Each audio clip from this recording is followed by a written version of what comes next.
I am the product of Alcoholics Anonymous and a very loving higher power. I don't know much about anything except one thing. That when I came to AA, I was dead. Completely dead. I didn't know what my own name was. I came off the Bowery in New York into a group in Brooklyn. And I was taken there on the arms of a little Jew and his wife.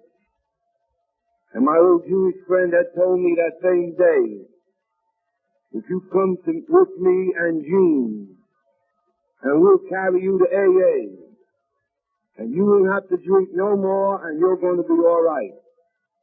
And I believed them.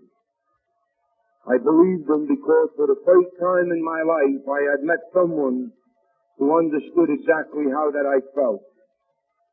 So I came to AA with my little Jewish friend, and I came to AA and met a bunch of beautiful people. And I've been sober now for the past 26 years. And I am a walking, talking miracle. I make no bones about it. And I believe that any alcoholic that comes to Alcoholics Anonymous is a walking, talking miracle. And I'll do the best that I can here in a short time tonight to prove to you everything that I say. Everything that I say has happened to me. Everything that I had believed in has been taught to me by Alcoholics Anonymous people. Everything that I know, everything that I own, everything that I am or ever will be, I owe to Alcoholics Anonymous and a very gentle and kind, loving higher power, God as I choose to call him. And how this could have come about, it's a most impossible situation for me to stand here and talk to a bunch of people in British Columbia, except that if AA were not a God-given and God-inspired program. There is no fluke here. There is no happenstance here. I know from what I talk, because I have been allowed in the past 26 years to witness thousands and thousands of miracles. Walking, talking dead men that have come back to life and put their lives back together again. And I will tell you, I hope that I never move from this spot if I ever forget where my help came from. My help came from Bill Wilson, and Bill Wilson got his help from God as he understood him. And he has passed that legacy down to us now. And I am one of those people that were fortunate enough to come to Alcoholics Anonymous and partake of the generosity of a kind and gentle, loving higher power through Bill Wilson. I see it no other way. And if I told you that there was another way, then I would be a liar. I have seen it, I believe it, and I know it. I was born just like everybody else. There's been some doubt about that over the years, or some discussion, but I did have a mother and I did have a father, and I knew both of them quite well. You see, I was born into an alcoholic home, and I didn't know anything about alcoholism, and nobody knew anything about alcoholism. The only thing that we knew then was that my father drank too much, and the family was in dire straits because of his drinking. And when a kid is born into a home such as this, it's unpredictable as to what will happen. Because I was one of 9 children, and the other 8 children were fine, but he was Jack. He was the next to the last one. And there was something different about me.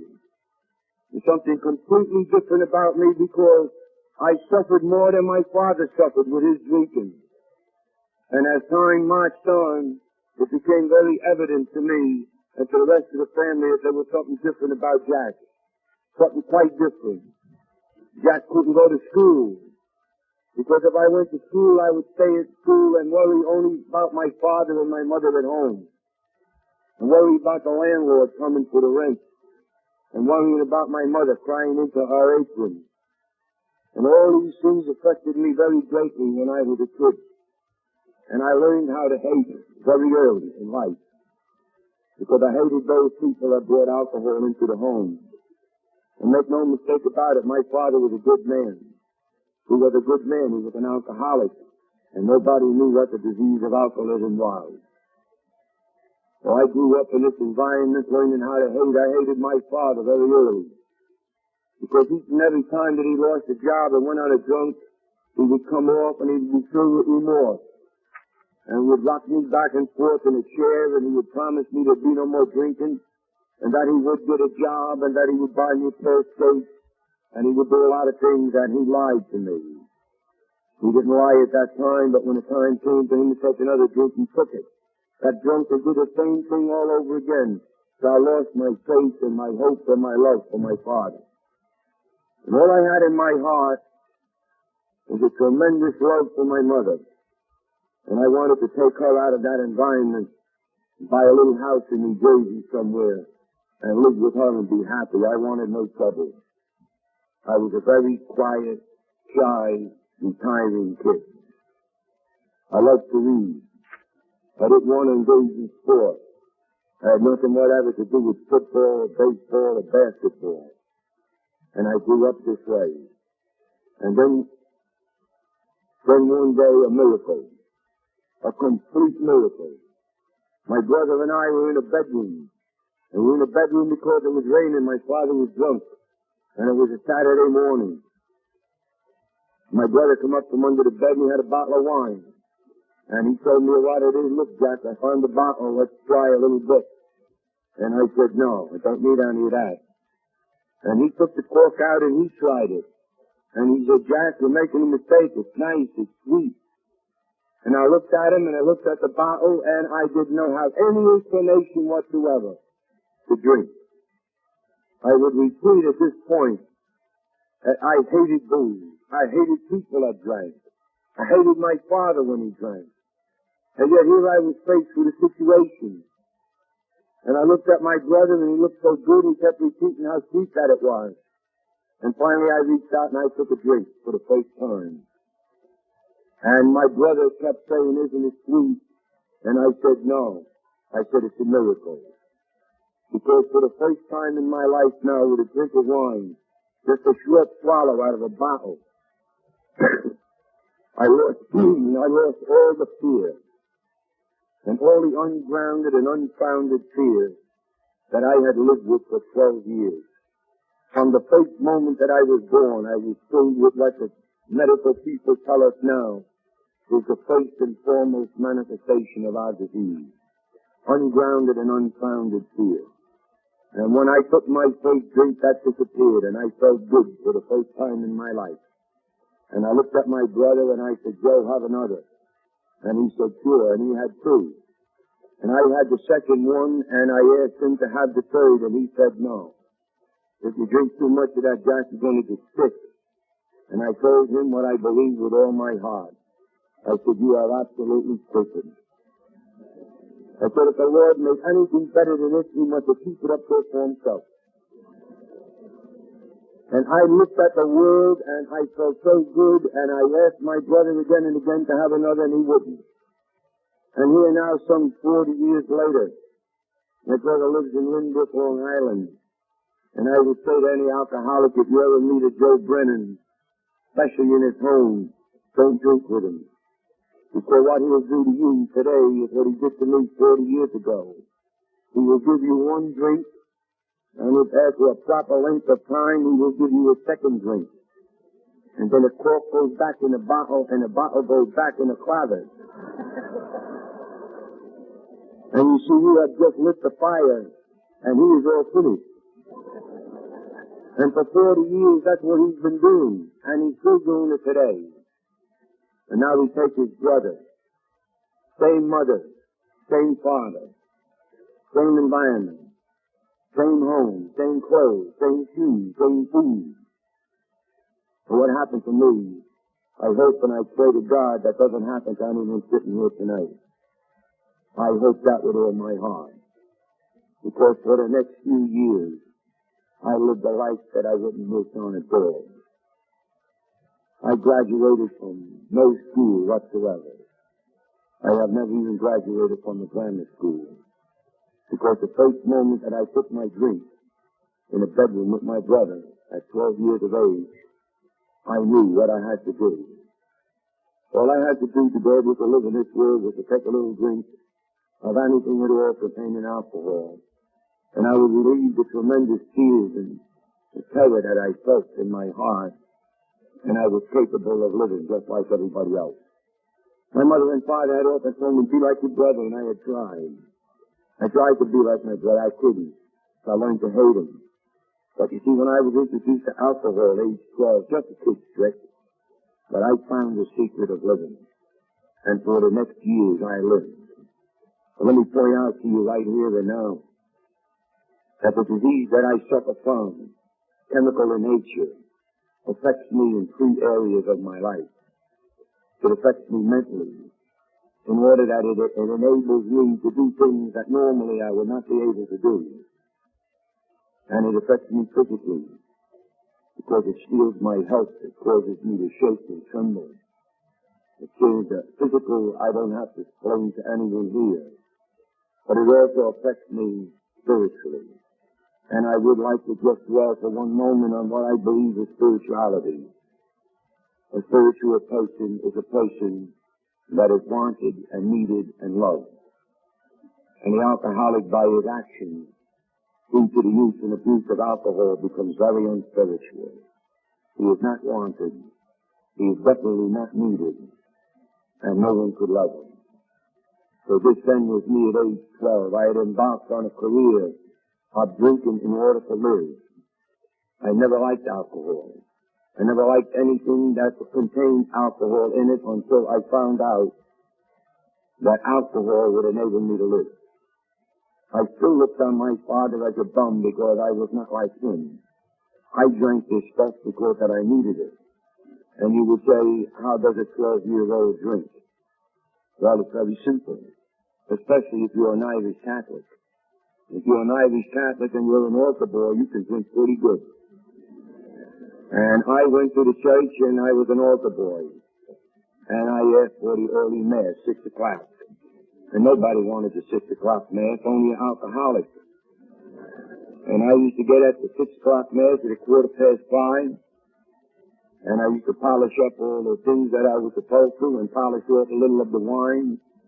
And I tell you, they go first class in those sacristies too. First class. Some of the best drinks I ever had came out of sacristies.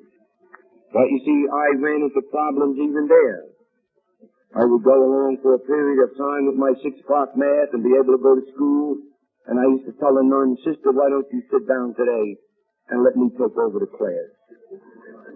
One drink, I was a different person. But every once in a while, I would run into a priest that was an alcoholic too. And he used to get there at 5:45. And that would be a bad day in my life, don't you see? I would go to school without my wine, and I would sit in the back of the room and shiver and shake and fear and hope that nobody would call on me. And if they did call on me, I would grunt answers at them. I was terribly ashamed. You see, this is the way I grew up. It didn't last too long. Because, you know, I had a burning desire in my pocket, in my heart, to put a whole bunch of money in my pocket in order that I could do and undo the damage that my father did at home. And I'm not very proud of what I tell you. I'm not very proud at all. At a very early age, I started to steal. And I graduated very rapidly. And I worked for a mob on the west side of New York for a good many years. And I hurt a lot of people. And I stole a lot of money. And every time that I stole money, I would think about my mother. I'd go home and try to give her something she wouldn't want it. I was thrown out of my home at 16.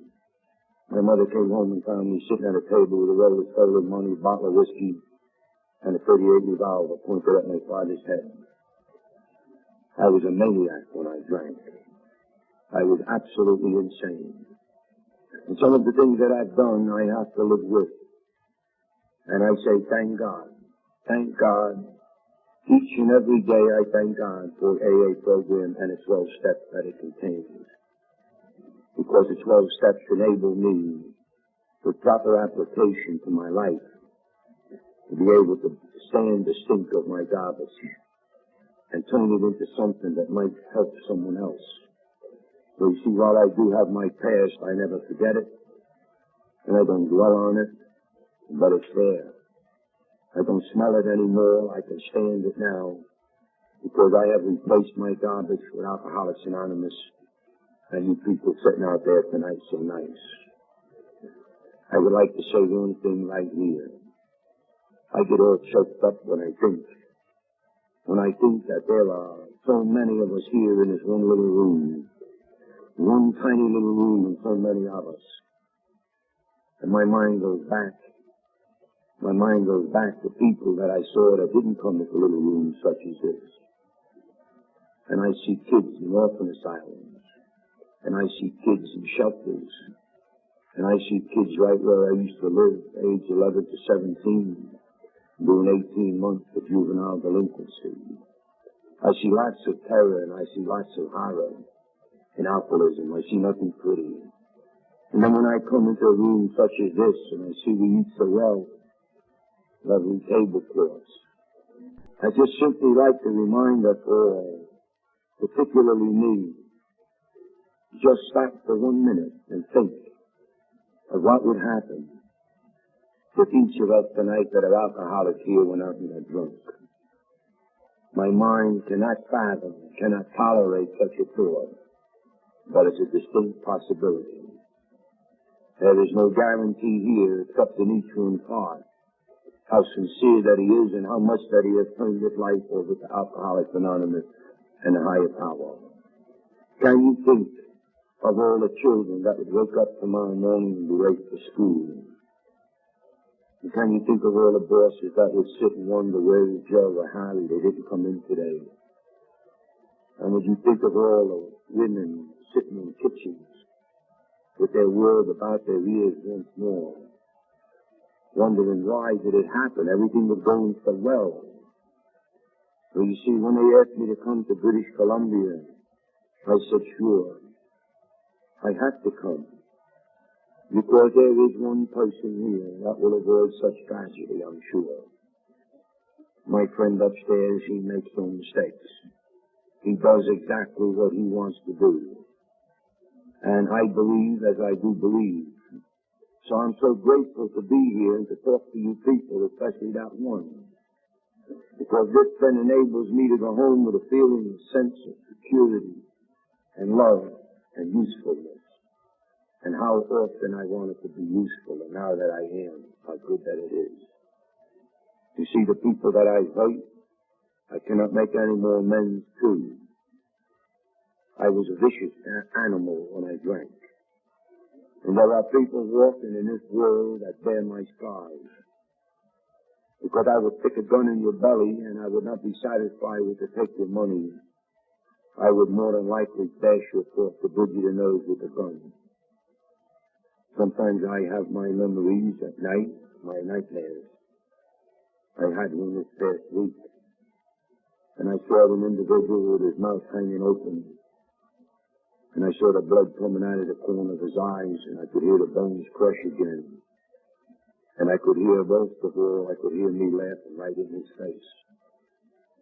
What a horrible thing that alcohol is.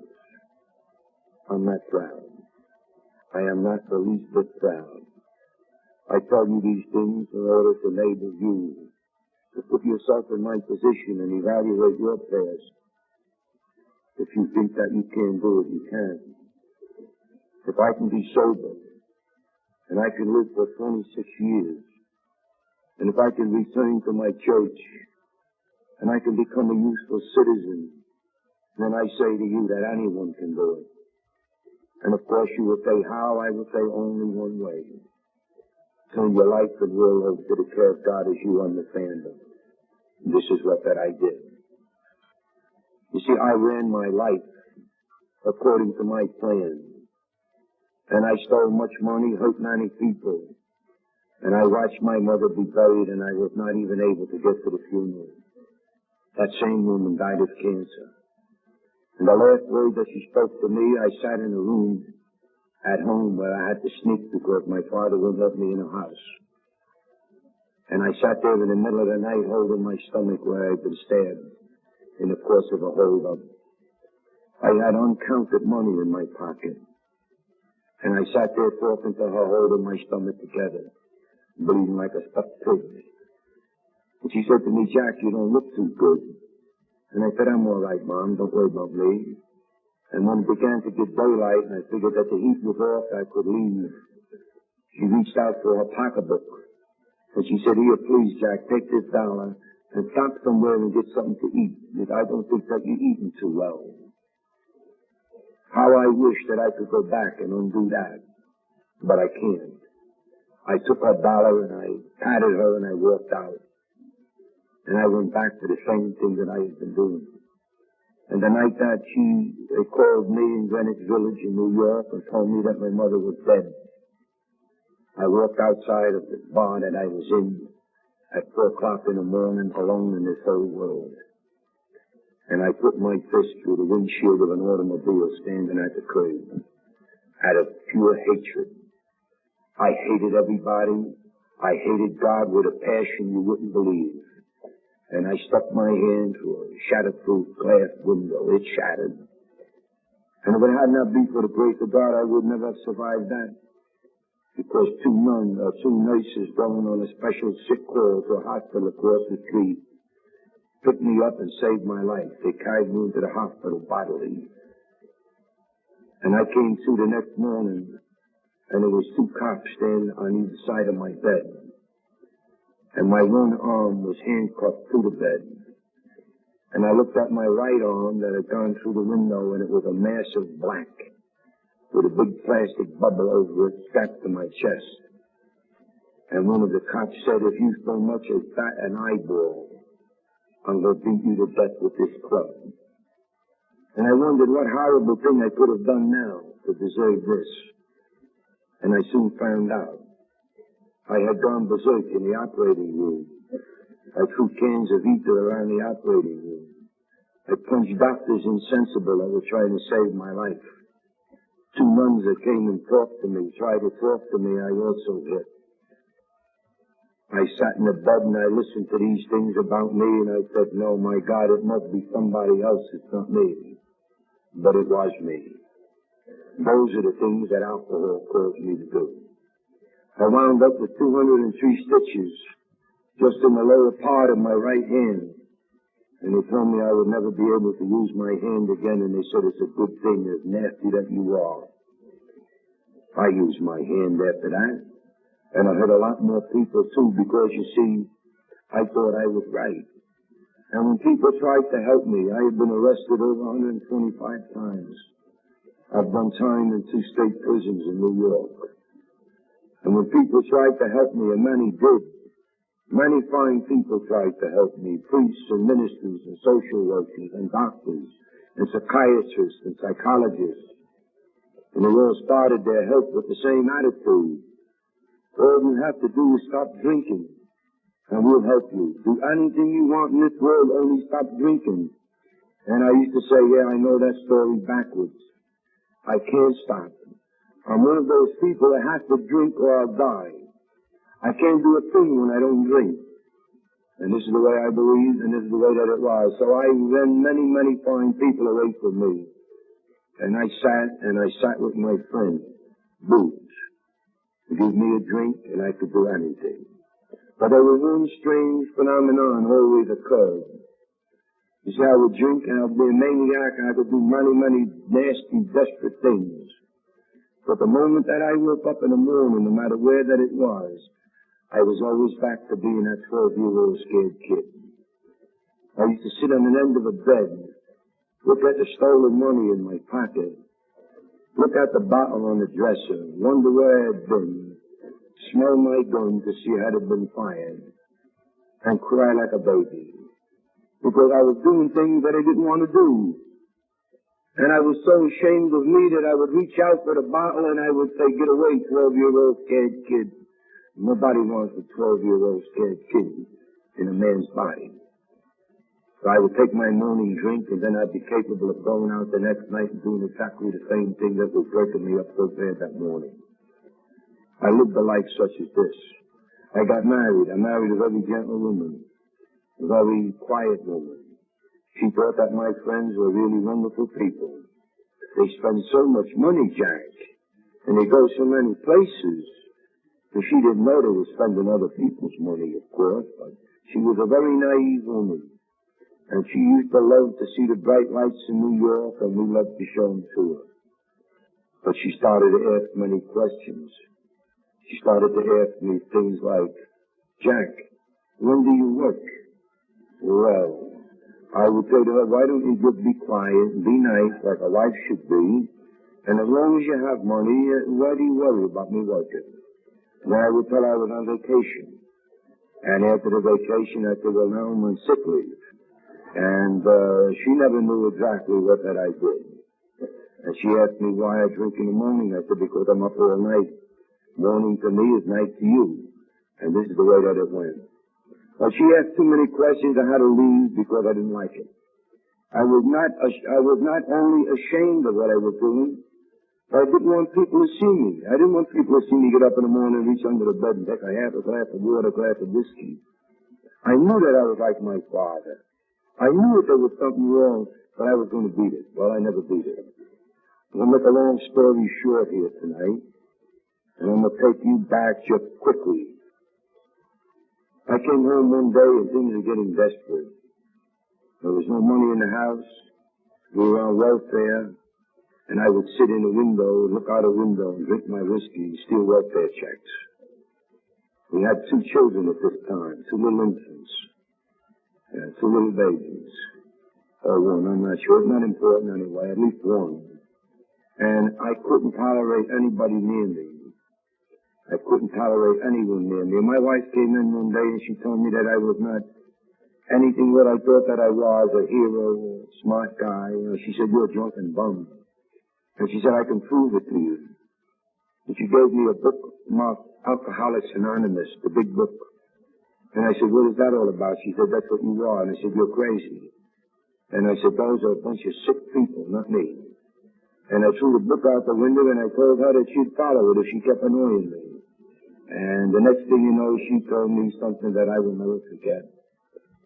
She said, Jack, you're sick, and I'm going to help you.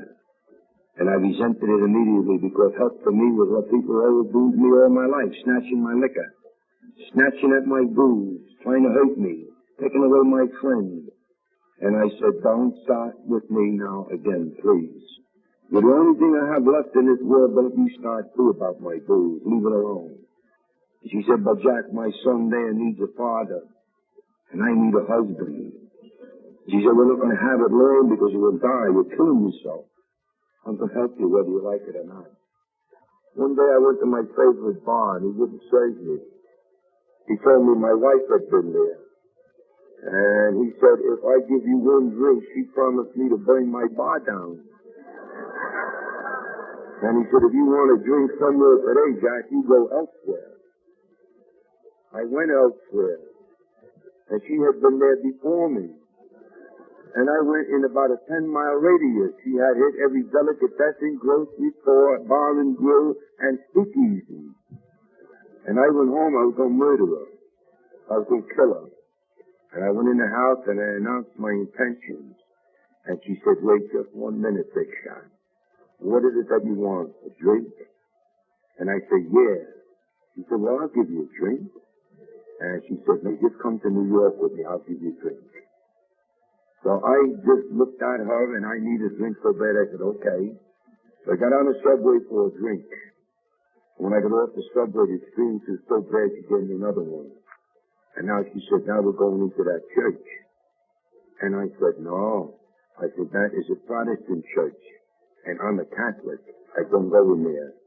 And she said to me, you are a drunken bum, and it's all that you are. You haven't been to church in 20 years. It doesn't matter where that you go. You promised me to go, and you go. So I went in, and I sat in the back of the room. And I asked her what that it was, and she said, Alcoholics Anonymous meeting. They're going to help you. I said, good. You better start helping me quick, because I need a drink. And I sat there long enough for some jackass to get up here like I'm up here tonight. And he said only one thing that I hope. And I almost exploded. He stood up there very calmly, and he announced to everybody there, and that the only thing that you had to do was not take the first drink, and you wouldn't get drunk. And I said, I will kill him. I will kill him. I could visualize that ride that I had taken in the subway coming to New York. And now that somebody is telling me don't take the first drink and you won't get drunk. Well, I knew that. I couldn't get the first drink when I was locked up. And I got sober. But I didn't like it. You see, and as soon as they turned me loose, I got drunk. Because that was my way of living. Well, I broke up that meeting. I got out of there in one big hurry just before the cops arrived. And I told my wife that night, you ever take me to AA again, I'll kill you. I don't want no part of it. I made a big fat statement. I said, if I ever put my foot inside another AA meeting, as long as I live, I'll have to be dead before I do it. And you know something? That's just about the way it happened. I was so close to dead, it was not pitiful. Second home one night, there were 2 cops in my apartment. I threw them out bodily. If there's any cops here tonight, remember, peace. Peace. I don't want no trouble with you. I am talking about the past now, see. I hated cops. I hated them with a passion because they were the cause of all my trouble. And to find 2 of them sitting in my apartment, that was terrible. And I asked them what they were doing there. They said, well, your wife called us because you almost killed her last night. And my wife showed me marks on her throat, and I said, no, I was not even here. That's how bad that I was. Well, anyway, I threw the cops out because the man's home was just castle. And I threw them out, and they didn't like it too good. And they got reinforcements. And they come back, and then they threw me out. And then for the next about a year, we were playing King of the Hill with my apartment, don't you say? I would go home, look for cops. They weren't there. They would come and look for me while I was out, and we were having a ball. This one particular day started the worst part of my life. But when they got me outside the door, they put cuffs on me, don't you see? And I was on the 6th floor and 6 flights of marble steps. And they said, hard guy, we're going to take you down, we're going to book you. And they grabbed me by the heels, see? And they dragged me down the stairs. And my head hit every marble step on the way down. And when we got down to the bottom, they said, well, now, how do you feel, hard guy? And I said, please take the cuffs off for just 5 minutes, and I will show you how that I feel. They took the cuffs off. That was one horrible mistake. Because I went at them people with a vengeance. And I don't blame them one little bit. But they beat me so bad. Because I would not be beaten. And I remember one cop with his foot in my throat, begging me, please, don't get up no more. And I said, oh, yeah, I have to get up, don't you see? Because you can't do that to me. And I'm going to get up and I'm going to take you out with me when I go. And they begged me and they pleaded with me. And finally, at long last, they called the ambulance and they had a straitjacket put on me. And they put me in Kings County Hospital in Brooklyn. The Mad Ward. Flight deck. Top floor. Absolutely insane people. So I woke up the following morning in a straitjacket, lashed to a bed, in a padded cell. And I want to tell you something. I didn't want to drink no more. Absolutely, I didn't want to drink no more. Because my head was one mass of stitches. My ear was so badly beaten on the inside, it blowed on the outside. My mouth was torn apart.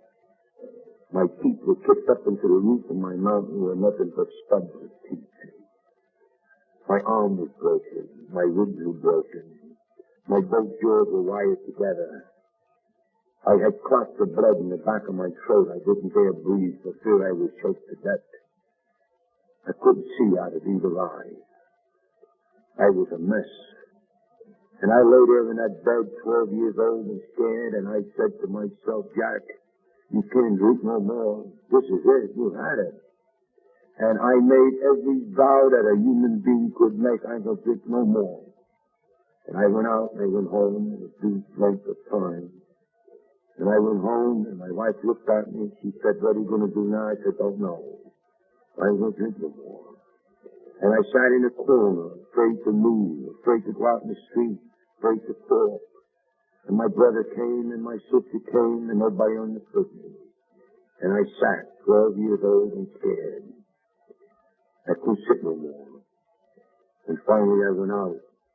I asked my wife for $1. I said, I can't live like this. It's impossible. I have to get a job. I have to do something. And she gave me $1 very hesitatingly. And I went down the corner just to take one drink so my guts would stay in my belly when I got on the subway. And when I took that one drink, it was like somebody turned the key in my head. More the thought of a job went out the window. Everything that I thought was right came wrong. And I went looking for the cops that had beat on me. How stupid can we be? Or how smart can we be? I repeated that same episode 12 times. 12 times. Bellevue Hospital, Kings County Hospital, Central Islip State Hospital. Beaten to a pulp, wrapped into a straitjacket, taken into a hospital, hopeless, helpless, insane. Let me tell you, normal people couldn't do it. You have to be an alcoholic in order to do those things. Once is enough for anybody, but the alcoholic seems to go on and on and on and on. First time I would come out of the hospital, 2 detectives caught me. Waited at the door, took me to a judge. Very lovely judge. I knew him quite well. He was a decent man. The 2 detectives wouldn't let me get a drink, and I thought that was unusual. And when I get to the court, my wife was there. She had one baby in her arms and the other walking, toddling. And I knew something terrible was about to happen. And it did. Judge read me a piece of paper signed by 3 doctors. Jack Brennan is a homicidal maniac. My wife was throwing me out overnight, not even know that he did it. This man cannot tell the difference between right and wrong. This man will never ever work another day in his life. It is impossible for him to live more than 5 years. And if he does by some chance live 5 years, he will spend the latter part of that 5 years in a mental institution because he is suffering from severe brain damage. It is highly recommended that this man be removed from his home for the protection of his family. And I looked at my wife, but I was 12 years old and I was scared. And I asked her, why do you do this to me? She said, I tell you why. Because my children have to have a chance to live. And they can't live with you. You're a maniac when you drink. I said, we have done everything in this world to help you and you didn't have help. So now get out of our lives and leave us alone. And let me raise my children that the judge has given me. And if you stick your dirty, filthy face back in my home where I'm raising my children, she said, I'll kill you myself. I'll take a knife and I'll stick it in your belly while you're sleeping, but you're not going to interrupt my children's lives. Get away from me. I hate the day that I saw you. She was a very naive, gentle woman that I married. And that's the way I had created. And then the judge told me, Jack, please, don't argue. Just go. And he had 2 cops put me on the subway over the turnstile. And they too told me, don't come back to Brooklyn, Bummer, we'll kill you too. We'll finish it. We've had you up to the eyeballs. We're not afraid of you no more. Because you're nothing. You're absolutely nothing.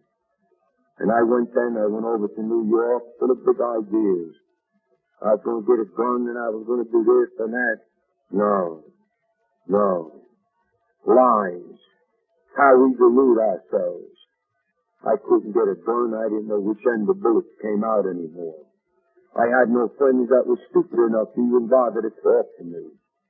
When I arrived in New York, I didn't go to Mulberry Street where I used to be the big shot, you know. No, I went to the other side of Canal Street, the Bowery, and I lived there for 2.5 years. In the winter and in the summer, and I had body lice, and I had hair down the back of my neck, and I was hit with cabs and buses, and I fell down subway stairs, and I slept in the rain, and I slept in the snow, and I cursed God every minute that I could remember. Every second that I could remember, I cursed God, my mother, my wife, my family, my brothers, and everybody that walked past me and had a pair of shoes on his feet, which I didn't. Hate, you don't know the meaning of the word. You don't know the meaning of the word. I was so full of hate, it absorbed me, it kept me alive. Hate was the only thing that kept me alive because I didn't eat. And I sat and I mumbled to myself the terrible things that I would do one day to those that had hurt me. Well, you see, 38 years ago, AA was born. 30-some-odd years. And it was then that the higher power reached down into this mad world and gave Bill Wilson the secret for people like me to stay sober and live and learn how to live. What had happened back in 38 years ago was a helpless, hopeless, desperate alcoholic, helpless, hopeless, chronic alcoholic received the gift of understanding from a very loving higher power. Up until this time, for 3,000 years of recorded history, there was no help for the alcoholic anywhere in this world, no help whatsoever. We loused up doctors' offices. Nobody wanted us because they couldn't help us. And 3,000 years previous, the Chinese had described the disease of alcoholism.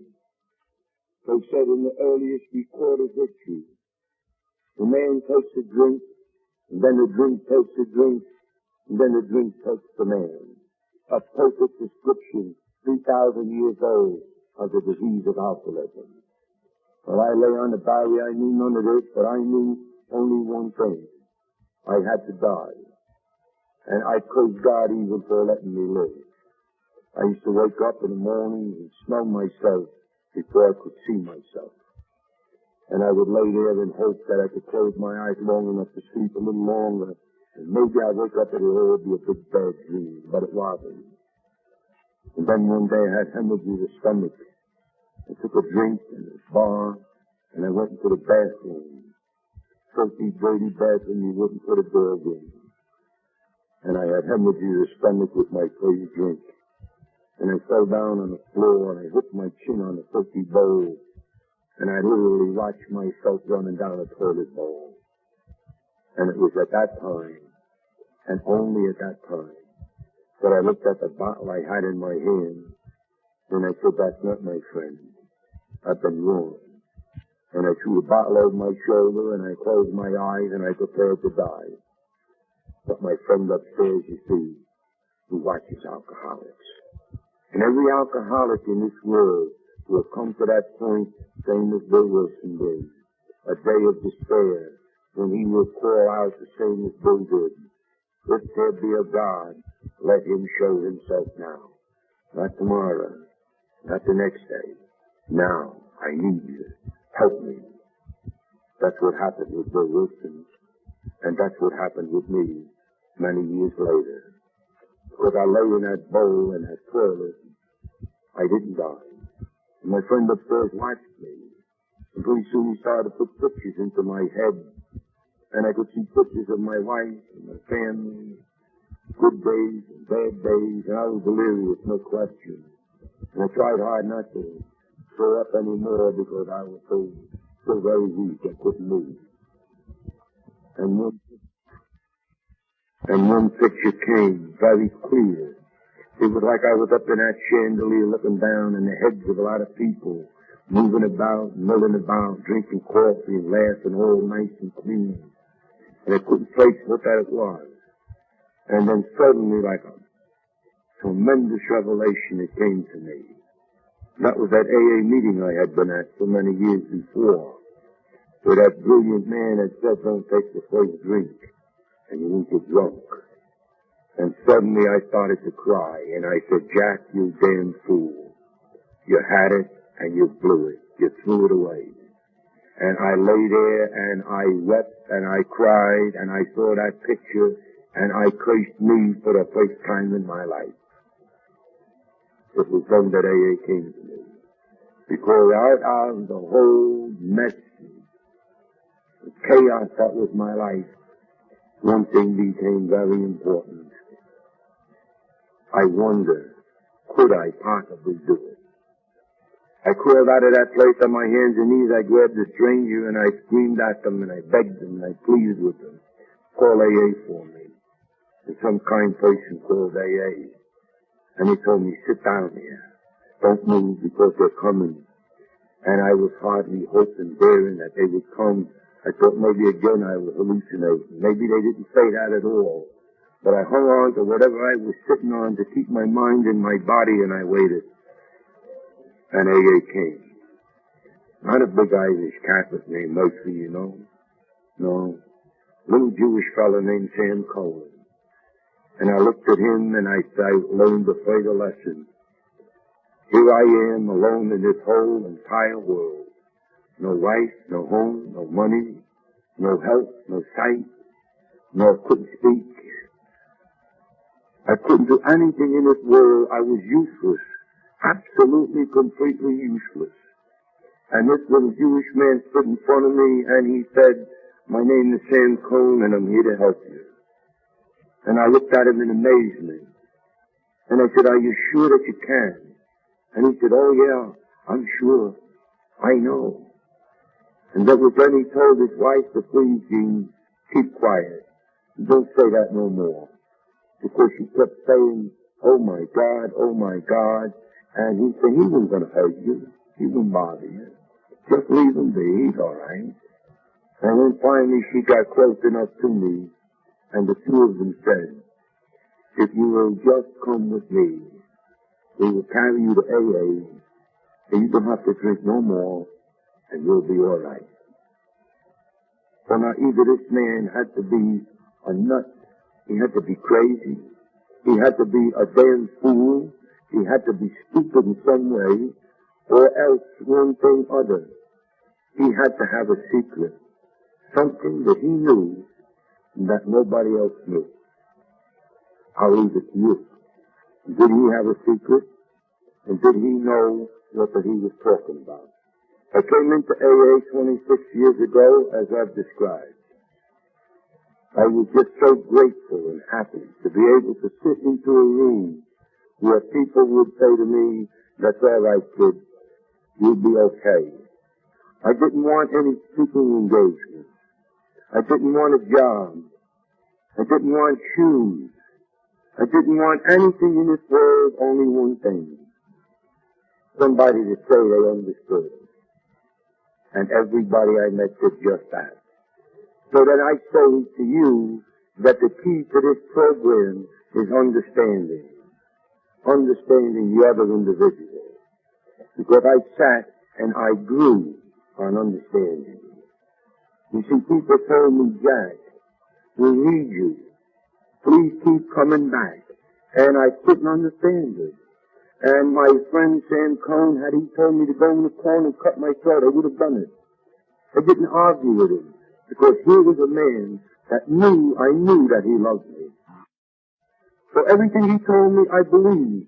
I believed with a very childlike faith because my mind was that of a child. I had been beaten so badly that I didn't know my own name or what year that it was.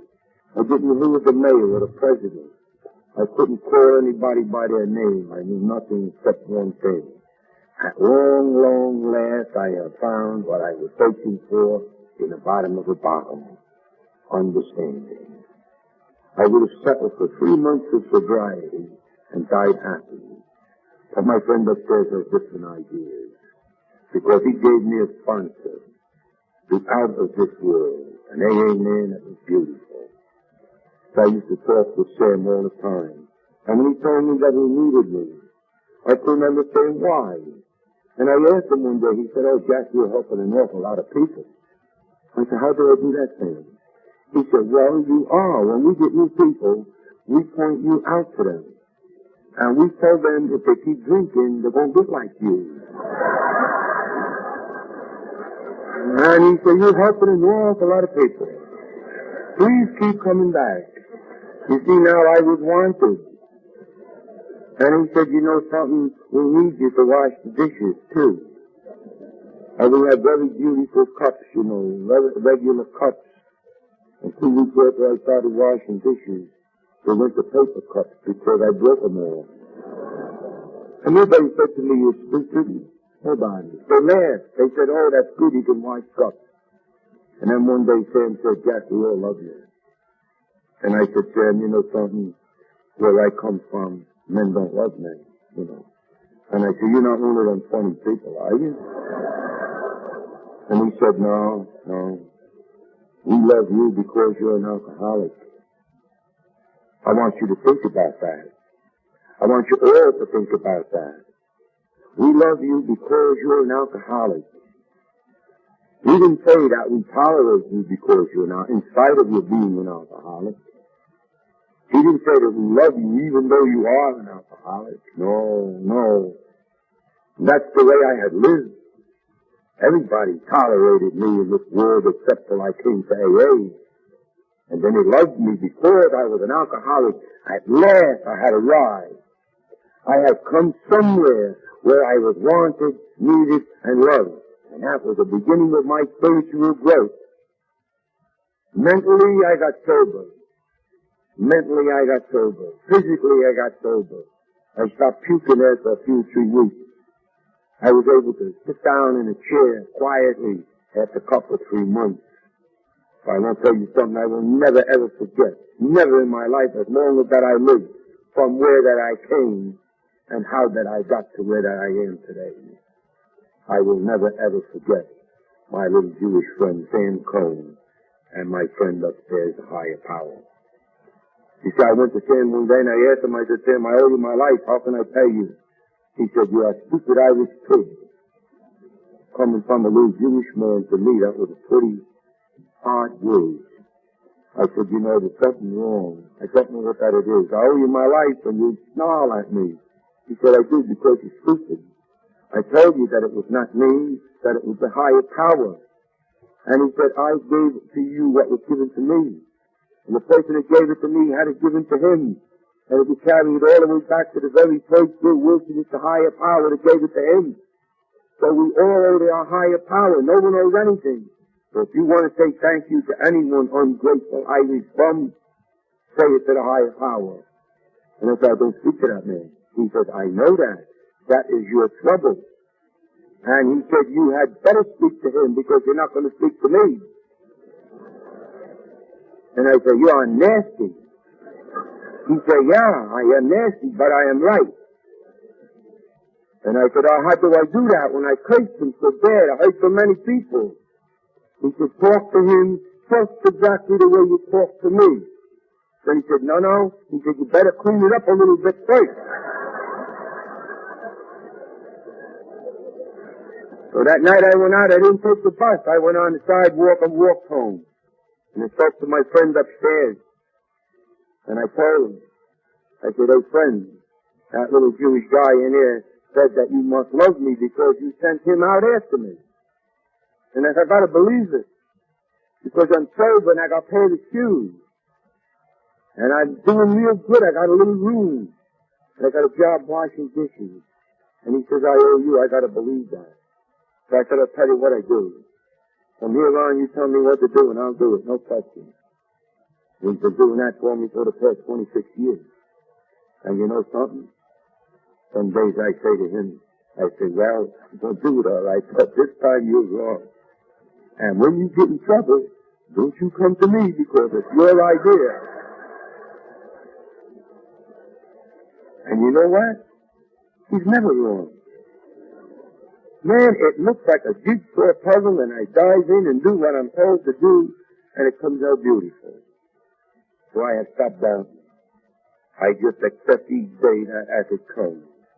And when I wake up in the morning, I have a little prayer that I say, and I like to share it with you. I have some copies here with me. I'll leave and put my feet on the floor and let the fog clear away just a little bit.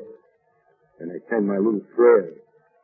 It says, I meet my God in the morning when my day is at its best, and his presence comes like sunrise, like a glory in my breast. And all day long that presence lingers, and all day long he stays with me, and we sail in perfect calmness for a very troubled sea. So I think I know the secret, learned from many a troubled way. You must seek him in the morning if you want him throughout the day. When I have that little prayer, my mind is in the right direction for that day, and I go. And no matter what that happens, I know one thing. I am in the care of God, as I understand him, and nothing can happen to me. And that's the way that I live. I could stand here and I could tell you so many, many beautiful things, but I won't. It's late. I don't like to impose on people, but I will say one thing to you, as I repeat what I said when I first stood up here. I am a product of Alcoholics Anonymous and a very loving higher power, God as I choose to call him. I will leave you and tell you that I have here a few copies of few very important pieces of paper. This one is AA and the higher power. And it describes the higher power and the alcoholic and their connection together, and it was written by a Jesuit, a very fine friend of mine. He died very unhappy because he was not an alcoholic. And I told him many times, all you have to do is drink a little more, but you see, beautiful it is. So I will leave you now, and I'll leave you with a little blessing I love so well. May the roads rise with you, and may the wind always be at your back. And may the sun gently warm your face, and may the rain softly fall on your fields. And until we meet again, may the good Lord hold us all in the hollow of his hand. Thank you, and God bless you.